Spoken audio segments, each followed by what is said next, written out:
Hello everyone, welcome back to our channel. Are you ready to meet new people and explore the world of online dating?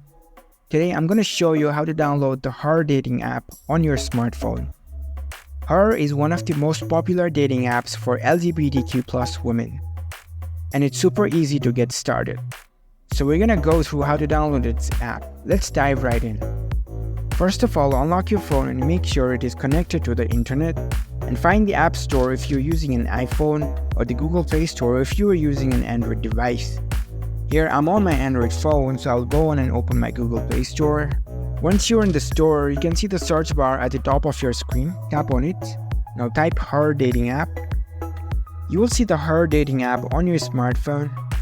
You'll see the Her dating app appear in the search results. Look for the official app. It should have this logo. Once you've found the app, you can see the install button next to the app icon if you are on an Android, or a get button if you are on an iPhone. So tap on it to start downloading the app. The download process might take a few moments depending on your internet speed. Once the download is complete, the app will automatically get installed on your device. Here you can see the open button. You can directly launch the app from here, so tap on open. And there you go, you successfully downloaded the Her dating app on your smartphone. You are now ready to start meeting new people on this app after you log in. Happy dating! If you found this video helpful, don't forget to give this video a thumbs up and subscribe to our channel for more tech tips. Thank you for watching.